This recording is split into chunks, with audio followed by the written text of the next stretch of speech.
Shalom à toutes et à tous et bienvenue pour cette nouvelle émission de l'éthique de la vie. Alors la semaine dernière, nous avons parlé très rapidement de la procréation assistée. Cette semaine, nous allons parler du don d'organes.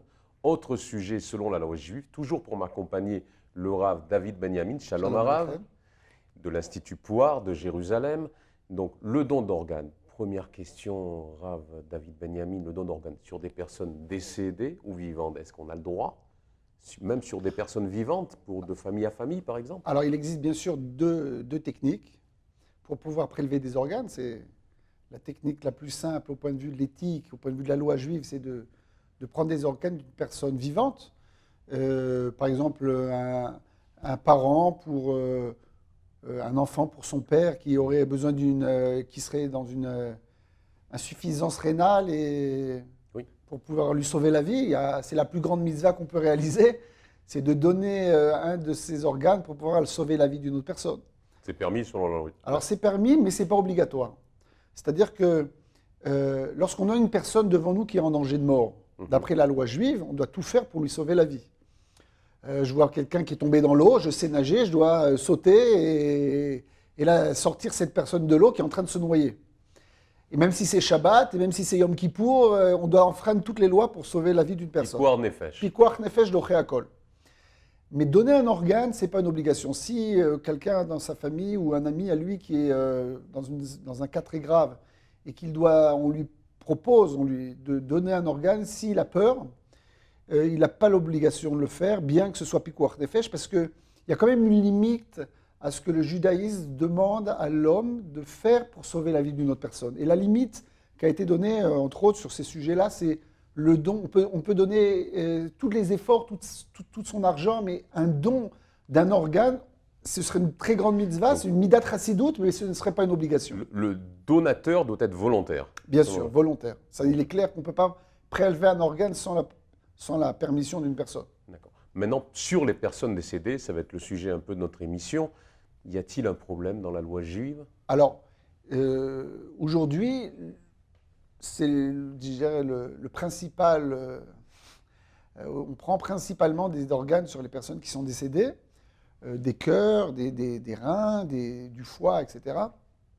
Et on peut sauver, lorsqu'une personne est décédée, on peut sauver même 5, 6, 7 personnes. D'accord. Alors, la grande question déjà de halakha, il y a d'abord des problèmes qui sont des problèmes de base. D'après le judaïsme, on est obligé d'enterrer une personne, voilà, c'est ça. Alors que là, on n'enterre pas la personne entièrement. J'allais dire d'abord le droit du mort. Voilà.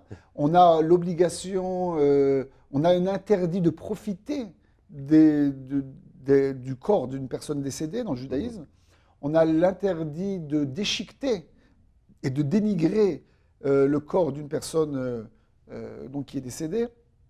Et lorsqu'on fait toutes ces transplantations d'organes, on découpe la personne, on lui prend des organes, on les transplante, etc. On ne met pas tout en terre, etc. Et donc, d'après la loi juive, normalement, ça devrait être interdit. Oui. Mais lorsqu'on a dit, on a évoqué déjà avant un grand principe de halakha qui dit que pikuar nefesh doché akol, lorsqu'on est devant un danger de mort qui est vraiment présent devant nous, alors dans ce cas-là, tous les autres interdits de la Torah tombent. De la même manière qu'on a l'obligation de manger le jour de Yom Kippour si on est en danger de mort, là aussi, si on a une personne devant nous, un enfant qui est donc en très grand danger et la seule possibilité de lui sauver la vie, ce serait une transplantation cardiaque ou une transplantation rénale, et qu'on a pour ça, doit déchiqueter, encore une fois, prendre les organes d'une personne décédée, ne pas mettre tout en terre, là ce serait autorisé. Parce que pikuar nefesh doché akol. D'accord, donc sauver une vie, préserver une vie, ça nous permet d'intervenir sur le corps du mort. Voilà. Question simple, la résurrection des morts. Ok, alors c'est une question qui est souvent posée par les gens. Ils disent ah non, je ne veux pas donner un organe parce qu'après la résurrection des morts. Comment je vais revenir? Comment je vais revenir? Alors là, la réponse elle est toute simple. C'est que la résurrection des morts, dans le principe, c'est le plus grand miracle qu'Akadosh Baruch Hu va nous faire. D'accord, ça vient avec le Messie, ça vient avec la nuit des temps, etc. Donc déjà, de dire qu'une personne qui a été décédée il y a 2000 ans, et puis il ne reste plus rien, il reste quelques os peut-être, il ne reste plus aucun organe dans sa tombe, de dire que cette personne va revenir et va revivre, c'est déjà un miracle par excellence, ça fait partie des 13 articles de foi du judaïsme, donc on croit à cela, mais il est clair que c'est un miracle. Et puis, je dirais que malheureusement, il y a beaucoup de juifs dans l'histoire de notre peuple qui ont été brûlés à Auschwitz, pendant l'Inquisition en Espagne, etc. etc. Les Et pogroms. puis, voilà, donc, et ces personnes-là, bien sûr, elles vont revenir, c'est des tzadikim, ils sont morts au nom du judaïsme, c'est des gens qui vont revenir sur Terre. Donc, ce n'est pas vraiment une question, c'est une question que les gens posent, mais la réponse est assez simple. Alors maintenant, à partir de quel moment peut-on prélever ces organes? Doit-on attendre que la personne décède? Quand considérer qu'une personne est décédée? À quel moment agir? Alors, comme on l'a dit tout à l'heure, tous les interdits de la Torah tombent lorsqu'on est devant un pikuach nefesh. Mais il y a 3 interdits qui ne tombent pas. Et un de ces 3 interdits, c'est retzach, de tuer une personne. On n'a pas le droit de tuer une personne pour en sauver une autre. Parce que la vie d'une personne, un tel, n'est pas plus importante que la vie d'un autre. Même si on fait pas de... On n'a pas de valeur entre la vie des gens. La vie, c'est la vie, c'est la vie, c'est la vie. Il doit y avoir une file d'attente pour les personnes qui attendent un organe. Et dès qu'on leur dit, il y a quelqu'un qui est sur le point de mourir, alors allez-y, il serait clair qu'une seconde avant qu'il meure, de prélever les organes, ce serait un interdit de la Torah, ce serait un meurtre. Et tuer une personne, même si le but est de sauver une autre personne, c'est clair que c'est un meurtre, c'est un meurtre, c'est un meurtre, c'est un meurtre, c'est interdit. La question, elle est maintenant qu'il va falloir définir, c'est quelle est la définition de la mort. Parce que dans le monde médical, on parle de 2 sortes de morts. On parle de la mort cérébrale et de la mort cardiaque. La mort cardiaque, c'est ce qu'on avait l'habitude, jusqu'à il y a quelques années, on parlait d'une personne dont le cœur s'arrête de battre. Automatiquement, il n'y a pas d'irrigation de sang dans les organes s'arrêtent de fonctionner, la personne est morte, et puis c'est le mort classique. Donc là, il n'y a pas de problème au point de vue de la halakha de prendre ces organes. Le problème est plus technique, c'est que lorsque le cœur s'est arrêté de battre, on ne peut plus s'en servir. Et très rapidement, les autres organes vont aussi s'arrêter de vivre, et donc on ne pourra pas les prélever et sauver la vie d'une autre personne. Donc aujourd'hui, ce que propose la médecine, c'est de prendre ce qu'on appelle des organes sur des gens qui sont de mort cérébrale. Et là, la question, elle est, est-ce que c'est considéré comme une personne morte, oui ou non? C'est-à-dire que, qu'est-ce que c'est qu'un mort cérébral? Il va falloir qu'on donne la définition. C'est une personne dont le cerveau a été totalement détruit. Il y a ce qu'on appelle le tronc cérébral qui a été sectionné, le sang n'arrive pas au cerveau est totalement détruit, mais le cœur continue à battre d'une manière autonome. Et très rapidement, ça a été d'ailleurs, ce système a été mis en place en France dans les années 60. C'est un système français où ils ont inventé tout le système de respiration et de battement cardiaque artificiel. Et donc cette personne est mise directement sur donc un appareil respiratoire artificiel, et le cœur continue à battre d'une manière autonome, pas d'une manière artificielle. Là, le cœur bat d'une manière autonome, et donc les organes sont irrigués, mais le cerveau est totalement détruit. Et là, il y a une grande discussion dans le monde entier, pas simplement chez les Juifs, à savoir est-ce que cette personne est considérée comme vivante ou morte, puisque le cœur continue à battre d'une manière autonome. Et la réponse qui a été donnée par le grand rabbinat d'Israël dans les années 86, 87, c'était à l'époque, le grand rabbin d'Israël était le Rav Mordechai Eliyahu, Zichrono Livracha, et le Rav Shapira, ils ont donc formé toute une commission d'éthique avec des rabbins, avec des médecins, et ils sont arrivés à la conclusion qu'on peut considérer que la mort cérébrale est considérée comme la mort dans le judaïsme, parce qu'ils ont défini, ils ont prouvé, d'après des textes du Talmud, que ce qui définit la vie, c'est la neshima, c'est-à-dire la respiration. Et qu'une personne qui ne respire plus d'une manière autonome, elle serait considérée comme morte, même si le cœur continue à battre. Et lorsqu'une personne a le tronc cérébral sectionné et que le cerveau ne marche plus, cette personne ne peut plus respirer d'une manière autonome. Donc c'est la respiration, le ruach Le ruach, voilà, ruach. Ou comme on dit en hébreu, neshama. Neshima, ça ressemble, je dirais, d'une manière au neshama, qui est l'âme de la personne. Et d'ailleurs, dans la Bible, il est écrit d'une manière claire que Akadosh Baruch Hu, il a créé Adam, Mina Adama, il a créé un homme à partir de la terre, et qu'il lui a insufflé dans son nez. Dans ses narines, Béapo, oui. dans ses narines, lui a soufflé un souffle de vie.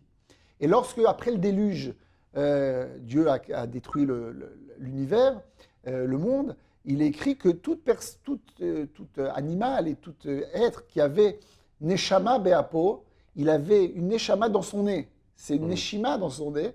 Alors cette personne, ces êtres ont été détruits durant le déluge. On apprend cela, le grand rabbin d'Israël a pris ça d'une Gemara qui se trouve dans Masechet Yoma. Dans cette Gemara, dans ce passage du Talmud, on parle d'une personne qui a été ensevelie sous des gravats. Il y a eu un tremblement de terre, une maison s'est écroulée. Cette personne est ensevelie sous des gravats.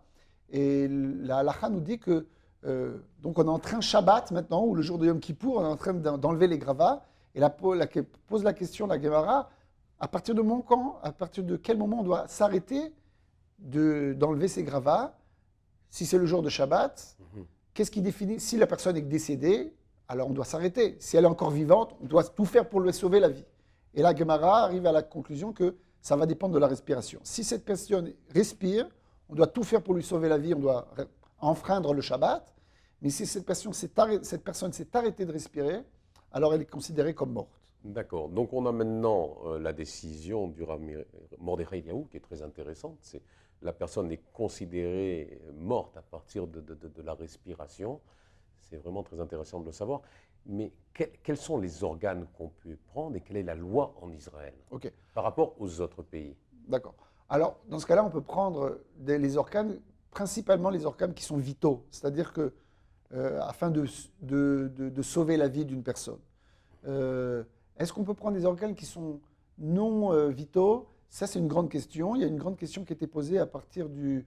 On peut prendre dans l'œil, on peut prendre la carnite, comment on dit ça en français, je ne me rappelle pas.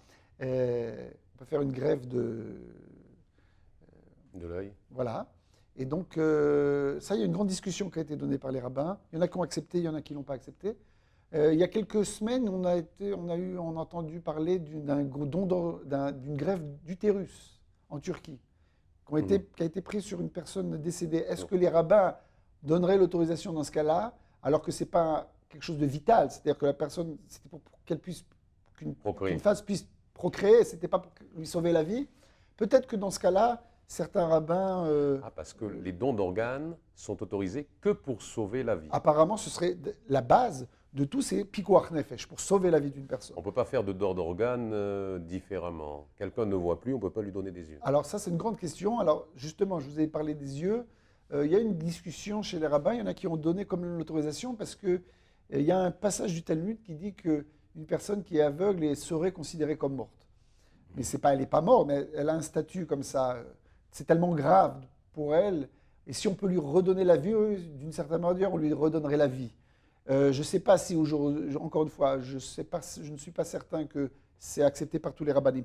Mais ce qu'il faut que vous sachiez, c'est que cette position du grand rabbinat d'Israël, d'abord elle a été reprise il y a 2 ans, lorsque la loi en Israël sur les dons d'organes a été votée à la Knesset, au Parlement israélien.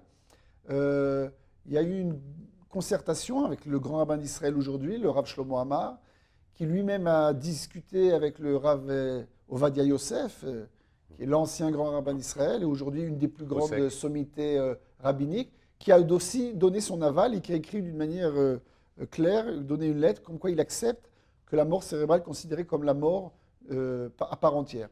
Mais il faut savoir que certains rabbins, certains décisionnaires rabbiniques n'ont pas accepté cette position et ils considèrent que tant que le cœur bat, la personne est considérée comme vivante. C'était par exemple la position du Rav Eliashiv à Jérusalem. Donc c'est une grande discussion dans le monde du judaïsme. Donc si une situation se pose aux personnes en Israël, ils doivent consulter le médecin, le rabbin, j'allais dire le kabbaliste, l'avocat. Alors il est clair que d'abord, c'est une question médicale. Pour conclure. D'abord. Mais après, il va falloir qu'ils aient l'autorisation, si c'est des gens qui, encore une fois, chacun fait ce qu'il veut. On n'oblige pas les gens à aller poser la question à un rabbin, mais si c'est des gens qui sont fervents et qui sont pratiquants dans le judaïsme, il va falloir qu'ils demandent l'autorisation à leur rabbin. Maintenant, leur rabbin va vérifier, discuter avec le médecin, voir quelles sont les possibilités, et va certainement... Donc, on va jouer le rôle d'accompagnateur. Aussi, le rôle d'accompagnateur, c'est aussi un point important. Parce que, comme c'est souvent, c'est pas simplement une question purement médicale et purement halachique, c'est aussi très difficile au point de vue psychologique. Pour certaines personnes, qu'on prélève des organes sur leurs frères, sur leurs enfants, c'est quelque chose d'impensable. Ça les horripile, et pour d'autres, c'est au contraire. C'est un espoir. Ils se disent, voilà, mon fils est mort, mais il vit d'une certaine manière dans le corps d'un autre enfant. Et cet enfant, d'une certaine manière, c'est un peu mon fils. Donc pour certaines personnes, c'est un espoir, et pour d'autres, au contraire, c'est... Donc il va falloir aussi accepter et discuter avec les gens. Mais la position, ma position qui va d'après la position du grand rabbinat d'Israël, c'est que quelque chose qui est acceptable. Je dirais même que c'est une grande mitzvah. On va terminer là-dessus. C'est une grande mitzvah. Donc merci Rav. En espérant qu'on n'en ait pas besoin, que tout le monde soit en bonne santé et qu'il n'y ait pas d'accident. C'est une mitzvah possible selon la loi juive. Merci Rav David Benyamin. On se retrouve la semaine prochaine. Avec plaisir. Pour une prochaine émission qui sera sur la transmission des maladies génétiques selon la loi juive. À bientôt.